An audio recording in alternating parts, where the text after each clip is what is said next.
Hey yo guys, how's it going? Tally here, and today I want to answer the question, is Zefra good? But before we can dive into that, I just want to ask you if you could like the video, it would mean a lot. If you could subscribe, make sure to comment your thoughts down below.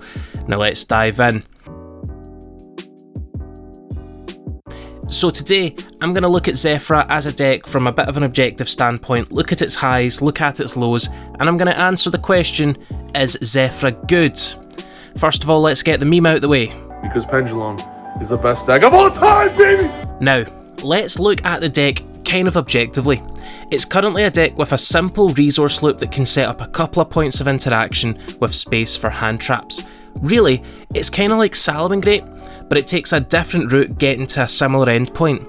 It can end on powerful counter traps with the ability to float into even more advantage, and it even has the ability to go into some powerful combos, giving it access to the power card, True King of all calamities.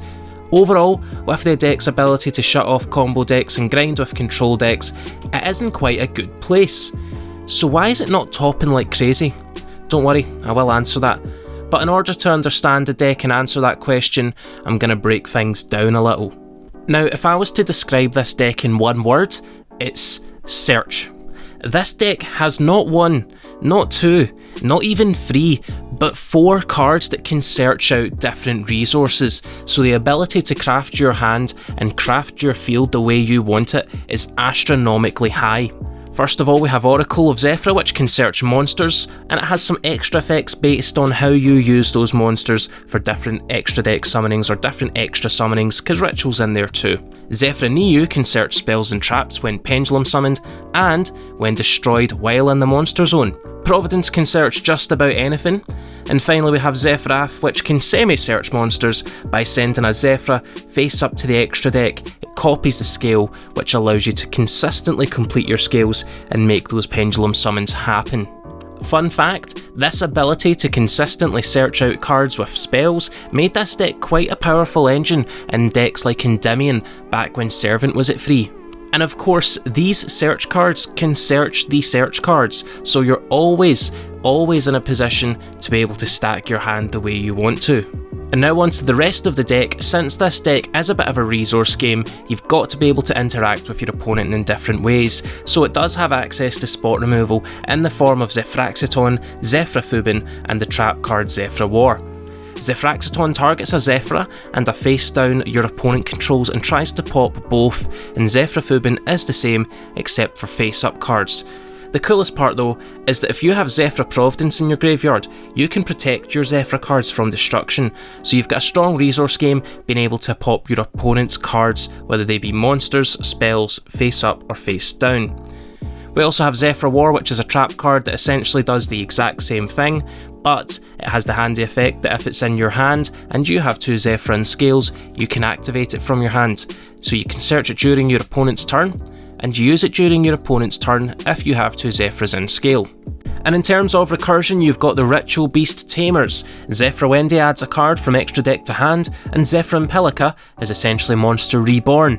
Also, on a side note, I forgot to mention, this deck is part of the bigger Duel Terminal storyline, and that lore is awesome. This deck gets bonus points for that, but it doesn't help it competitively though. Anyway, you might have noticed that all the Zefras essentially come in pairs, so let me tell you about Zefraxi, since I've also told you about Zefra Niu. Zefraxi can turn another Zefra into a tuner, which gives the deck some interesting synchro options with options between 6s, 7s and 9s.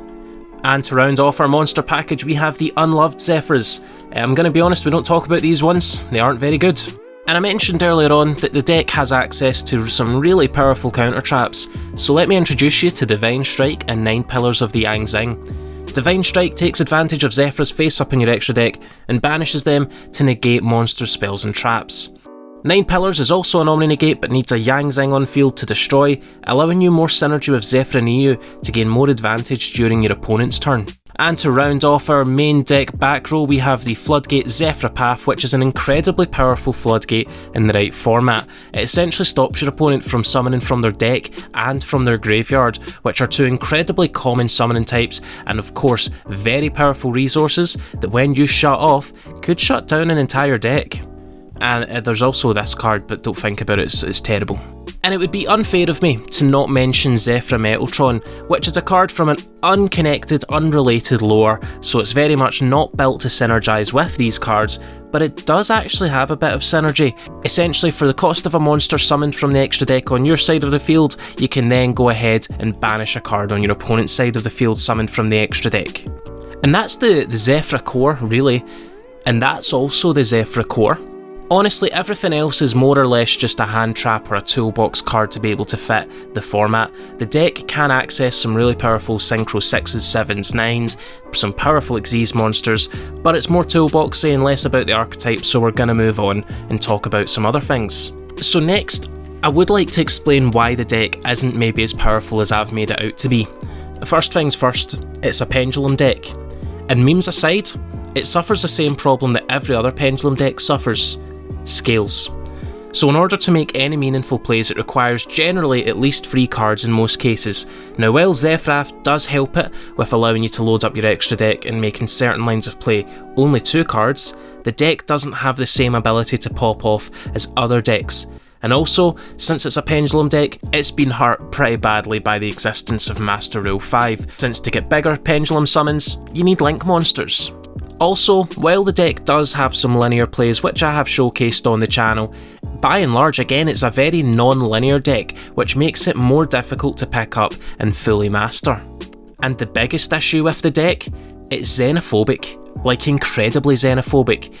All of the Zefras except Zefraf are going to restrict you from Pendulum summoning either only a Zefra or whatever their side archetype is. This means that you can't mix this with other Pendulum decks quite as well. Okay, I did mention Endymion earlier on, but that deck wasn't really using the Zefras as scales outside of Zefraf. So yeah, not being able to mix it with other strong Pendulum archetypes makes it a lot weaker since you're missing out on some real power cards. And also, because you don't accrue advantage super quick, sometimes it's difficult to close out games early. And just like other Pendulum decks, since it has such a high reliance on searching cards, any format with Droll and Lockbird is a dangerous format for this deck to exist in. So this is the part of the video where I recommend something about the archetype that needs to change. Really, I think all that needs to change with this deck is the fact that it's so xenophobic. Unlock it so that it can Pendulum summon other Pendulum monsters as well outside of Zefra and their side archetype, and it really boosts the deck power. It gives you access to the Mythical Beast, it gives you access to the Pen Magicians, and it makes it maybe a more powerful engine overall. But yeah, that's my recommendation. Of course that won't happen, but a man can dream. So to recap, this deck has some crazy highs. It's got super high consistency, searchable counter traps, and really powerful resource based plays. For the lows, it's a Pendulum deck and it suffers from all the same problems every other Pendulum deck has. So let's answer the question now. Is Zefra actually good? Well, in the words of esteemed gentleman King Scarlet Yu-Gi-Oh!, they're pretty good. Truthfully, I don't think they're above rogue level right now. The deck needs a coherent way to close out games and take advantage of the powerful spells and traps that it has access to. It's most definitely a fun deck, most definitely good enough for some locals, regionals, and maybe in the right meta, it can steal some YCS tops. I don't think it's ever going to be top tier contender in the state that it's in though. But who knows, they took Spiral from an unplayable mess to a tier 0 contender with 1 card. Maybe Zefra will get that one day. But overall, I think it's pretty good. To round off, give the deck a chance.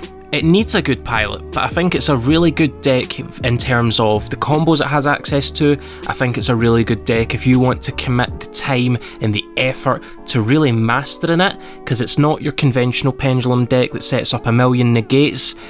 It's just something different, and it's something refreshing, and it's something fun. And who knows, you might even make our daddy Triff proud for picking up the best deck. And that's the video. As always, if you like it, give it a like. If you love it, give it a share and tell everyone you know about Team Tally today. And if you want to join Team Tally, I would recommend you hit that subscribe button down below. As always, you have been amazing. I have been Tally. I'll catch you all later. Bye.